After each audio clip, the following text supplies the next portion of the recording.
안녕, 민규쌤입니다. 자, 우리 프린트 41, 42차 시 동학 농민운동이 일어나다 살펴보도록 하겠습니다.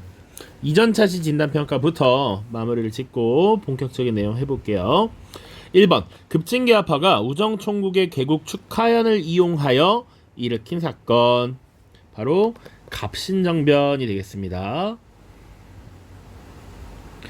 자, 2번, 갑신정변의 결과, 청과 일본 사이에 체결된 조약, 바로 텐진 조약이 되겠죠.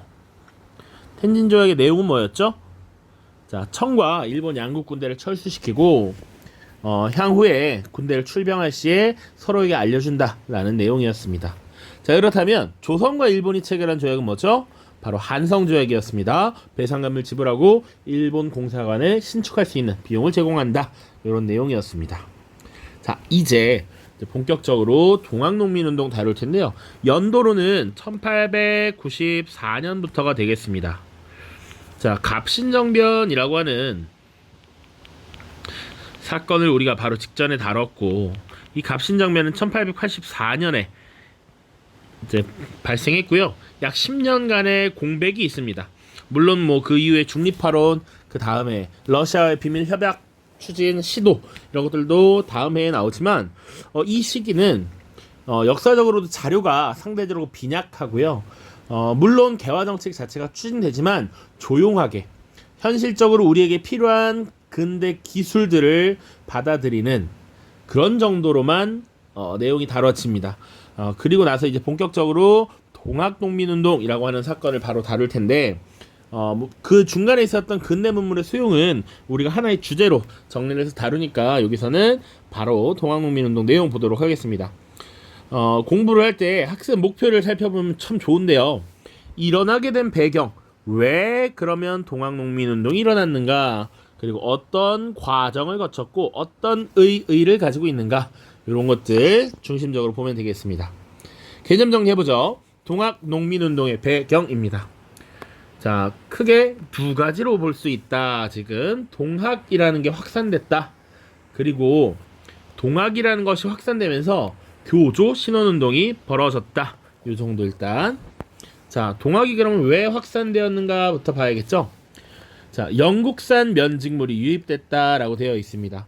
자, 이전까지 약 1890년대까지 어떤 일들이 벌어졌냐면, 사실은 청나라의 상인들이 쭉쭉 들어오기 시작했고요. 일본 상인들도 쭉쭉쭉 들어옵니다. 내지 진출이 늘어나.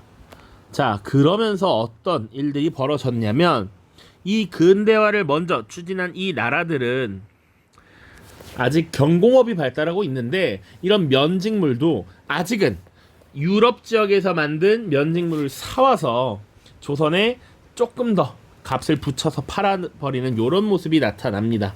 그럼에도 불구하고 조선에서 손으로 한 땀 한 땀 만드는 면직물보다는 훨씬 퀄리티도 좋고 가격도 낮았다라는 것이죠. 그래서 조선에 영국산 면직물이 계속 유입되면서 조선의 면방직 산업을 이끌었던 수공업자들이 삶이 팍팍해지고요.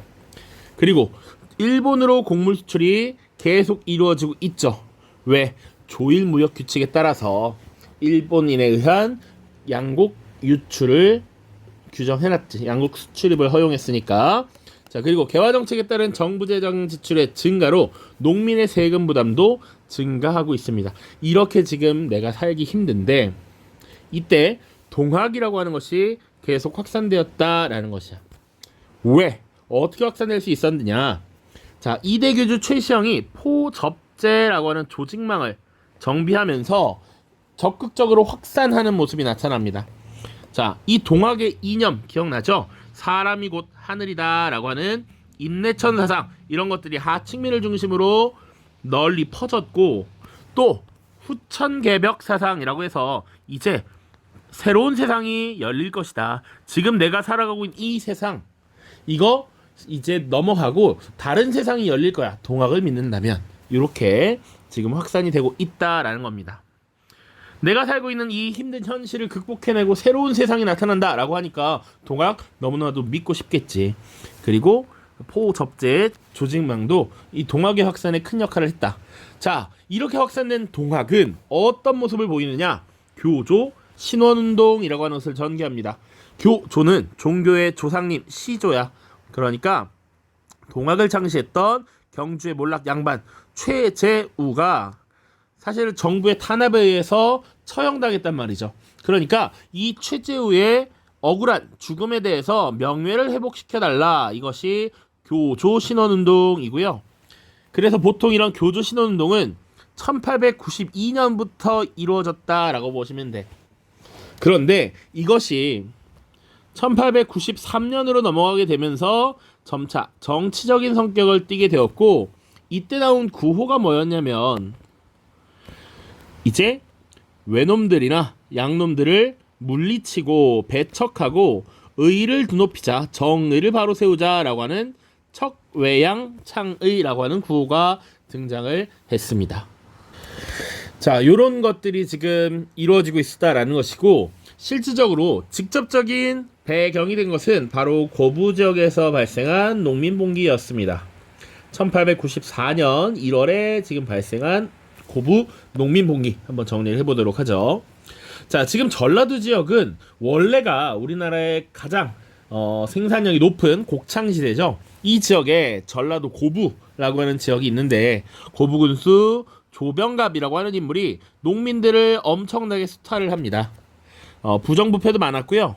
그리고 만석보라고 하는 새로운 보를 짓고 여기서 이 수세, 물을 이용하는 물세를 걷었다라는 거야. 그렇게 백성들을 수탈하고 있었고, 이런 불만이 계속 꾹꾹꾹 눌려있다가 빵 터진 겁니다.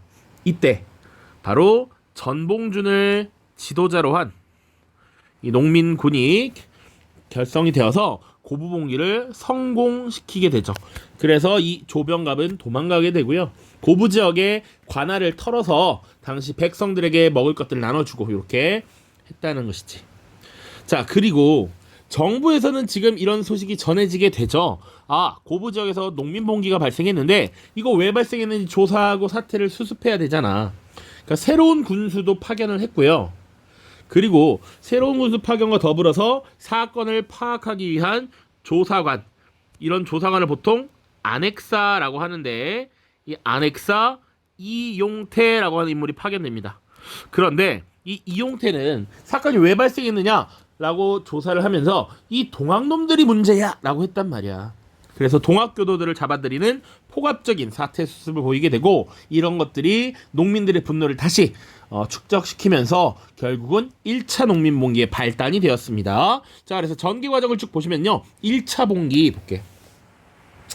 1차 봉기 시작은 무장 지역에서 들고 일어난 무장봉기입니다.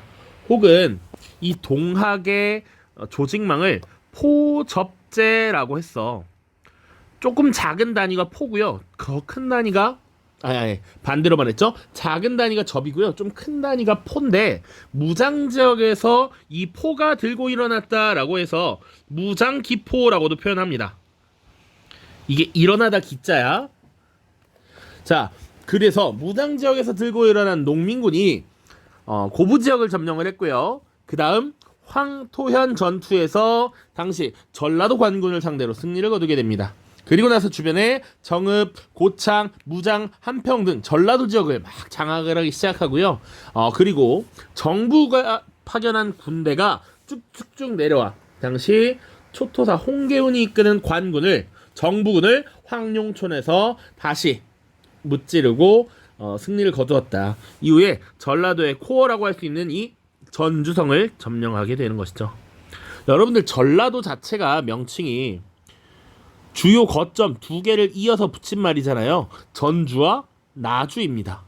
그러니까 그 중에 하나였던 전주를 점령했다라고 하는 것은 어마어마하게 큰 사건이죠. 자, 그러다 보니 조선 정부는 당황합니다. 자, 그래서 정부가 어느 나라의 군사적 지원을 요청한다? 청나라의 군사적 지원을 요청하게 되고요. 이 청나라 군대가 당시 5월 5일에 우리 충청도 아산만에 상륙을 합니다. 자, 그리고 5월 6일 다음날 귀신같이 청나라 군대가 올 걸 알았다는 듯이 이 일본군이 인천으로 들어오게 되죠. 그러니까 청나라 군대는 조선 정부의 요청을 받아서 농민군을 진압할 생각을 하고 있었던 것인데 일본군은 사실 정치적 의도를 좀 갖고 있었다라고 보입니다. 자, 일본군이 사실은 이 강화도 조약에서 세계 항구를 개항했을 때 인천 지역을 개항하도록 한 것은 정치적 의도가 있었다라고 이야기를 했었죠. 기억이 나야 해. 자, 그러다 보니 지금 청나라 군대뿐만 아니라 일본군도 와서 뭔가 지금 느낌이 스산해, 이상해. 그러다 보니 농민군이 정부군과 이제 화해를 하고요. 이제 화해하는 약속을 만들고 체결하게 되는 것이죠. 그것을 전주 화약입니다. 전주 화약이라고 해요. 전주에서 맺어진 화해의 약속이라고 생각하자고. 자, 그래서 농민군들이 다시 원하는 것들이 있었을 거 아니야. 그래서 지금 썩어 빠진 정치를 개혁해야 된다라고 하는 폐정개혁안을 제시했고요. 정부군이 이것을 수용하면서 농민군은 전주성에서 물러나오고 정부도 나름 수습을 하기 위해 노력을 하는 것이지. 그 이후 사실 정부는 청나라와 일본에게 군대를 물려주시오. 이제 사태가 진정되었소. 라고 했어. 그런데 일본군이 결국 돌아가지 않고 지금 하나의 사건을 일으키게 되는 것이죠. 우리 필기노트에서 이미 내용 정리 좀 했습니다. 자, 일단 쭉 볼게요. 자, 농민군이 정부군과 전주 화약을 체결하고요. 전라도 각지에 자치적인 개혁 기구인 집강소라고 하는 것을 설치합니다. 집강소. 이 집강소는 뭐냐면 당시 정치가 문란해지고 해이해졌으니까 기강을 집중시킨다. 기강을 잡는다라는 얘기예요. 자, 그래서 개혁기구로서 집강소를 설치했고 나름의 자신들이 생각한 개혁안을 실천했다. 이렇게 보시면 되고요.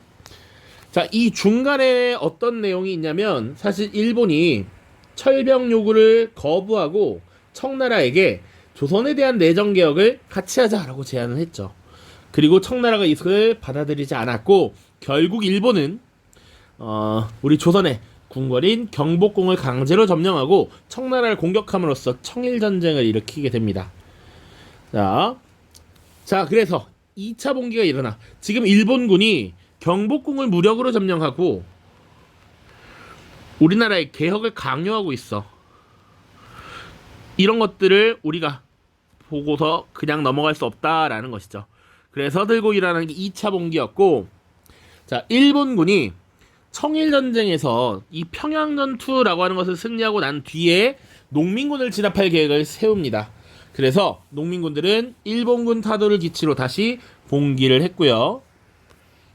이때 일본군과 정부군이 연합을 이룬 연합군에 패배하게 되는데 그 전투가 바로 공주 우금치 전투입니다. 자, 지금 승리했을 때 황토현, 황룡촌, 패배했을 때 우금치 전투 지역 명칭을 잘 알고 있어야 됩니다. 자, 그래서 결국 농민군은 사실상 해산되었고 전봉준, 손화중, 김계남 같은 지도자들이 체포되면서 동학농민운동이 결국 막을 내렸다. 이렇게 보시면 됩니다. 자, 그러면 동학농민운동의 의의는 무엇이냐? 첫 번째, 반봉건이다. 양반 중심의 신분 질서를 개혁하려고 했습니다. 이곳은 폐정개혁안의 내용을 보면 되는데 밑에 자료학습 2번 보면서 이따가 살펴보겠습니다. 자, 그리고 2차 봉기 때 반침략적 모습을 보였지. 일본 등 외세의 침략을 배격하려 했어. 조금 보자면 특히 1차 봉기 때 반봉건의 성격이 강했어. 썩은 정치 개혁해야 된다. 이런 질서 다시 바로 잡아라 라고 했던 것이고요. 요 반침략은 보통 2차 때 많이 드러나죠. 일본군 물러나라 라고 하는 것. 자, 그리고 농민군들이 제시한 폐정개혁안은 갑오개혁의 일부 반영됩니다. 대표적인 것들이 뭐가 있느냐? 신분제를 폐지하는 것. 물론 여기서 폐정개혁안은 출처나 자료에 따라서 조금 주장은 다릅니다만 신분제를 폐지한다든지 과거에 악습을 없애는 폐지하는 이런 것들이 있습니다. 예를 들면 조혼을 금지시킨다든지 백정에 대한 차별, 신분제 폐지 이런 것도 당연히 들어가고요. 과부의 재가를 허용하라 이런 내용들도 있습니다. 연좌제 폐지하라, 고문 폐지하라 이런 내용들도 있어요. 이런 것들이 갑오개혁 때 되면 반영이 된다라는 거. 자, 그리고 동학농민군의 자녀 세력이 일부 의병에 가담하면서 항일의병 투쟁으로 계승되었다. 우리 지금 동학농민운동에 주로 활동하는 연도가 1894년이고요. 최초의 항일의병이라고 하면 1895년에 등장하는 을미의병이 있기 때문에 이것으로 계승이 된다라고 보시면 되겠습니다. 역시 이 을미의병도 어떤 성격을 가져요? 일본 반침략적 성격을 가지고 있지. 그렇기 때문에 자, 그 다음 청일전쟁과 삼국 간섭인데요. 요 청일전쟁은 우리나라와 직접적 관계가 있죠. 그러니까 당연히 알고 있어야 합니다. 전개 과정 보시면 조선 정부가 청군에게 지원을 요청했습니다. 언제? 동학농민운동 1차 동학농민군의 1차 봉기. 심지어 얘네가 전주성을 점령했으니까 지원을 해달라라고 했고요. 이때 청나라가 아산만에 상륙을 합니다. 이게 5월 5일이고 날짜가 중요한 건 아니야. 근데 귀신같이 일본도 인천에 지금 병력을 내리고 있다. 근데 병력을 보낸다라는 통보 그런 거 관계없이 그냥 그 다음날 미리 보냈다라고 하는 겁니다. 자, 그래서 양국 군대가 들어와 있는 것을 두려워한 농민군과 정부군의 전주 화약이 맺어지죠. 이것이 5월 8일에 있었고요. 조선 정부가 철수할 것을 요청합니다만 일본은 지금 청나라에게 조선의 내정 개혁을 공동으로 지도하자라고 제안을 하고요. 청나라가 이것을 받아들이지 않습니다. 그러니까 일본은 그런 논리를 펼친 거야. 지금 조선을 보면 이모군란, 갑신정변 10년 전에 그런 일들이 있었는데 아직도 이런 동학농민운동 같은 사건이 발생하는 건 제대로 된 개혁을 하지 못해서고 조선은 스스로 그걸 못하는 것 같으니까 우리가 도와줍시다 라고 했던 거죠. 근데 청나라가 이걸 받아들이지 않자 일본군이 선전포고도 하지 않고 청나라 군대를 먼저 공격하게 되고요. 청일전쟁이 벌어지게 됩니다. 자, 그래서 결국 청나라가 패배하고요. 이때 전쟁을 마무리하는 과정에서 시모노세키 조약이라는 것을 체결해요. 이 시모노세키 조약의 내용은 뭐냐면 핵심적인 내용은 배상금을 지불할 것, 그리고 타이완과 펑우열도, 그리고 랴오둥 반도를 일본에 넘기는 것. 요게 핵심 내용이었는데 타이완은 지금 중국 대륙 건너편에 있는 섬인 거 알고 있죠? 지금의 대만. 자, 랴오둥은 사실은 대륙 한복판이죠. 지도를 보자면 우리나라가 요렇게 있으면 요렇게 지금 있는데 여기가 랴오둥이거든. 지금 요 대륙으로 진출하겠다라는 거기 때문에 당시 남쪽으로 세력을 계속 넓히고 있었던 러시아가 이것을 견제합니다. 자, 그래서 러시아를 비롯한 프랑스, 독일의 3개의 나라가 일본을 압박해. 지금 일본 너희가 랴오둥 반도를 갖는 것은 지금 동아시아의 평화를 깨는 것이다 라고 압박을 함으로써 일본이 결국 랴오둥 반도는 청나라에 반환을 하고 대신 보상금을 조금 더 받게 됩니다.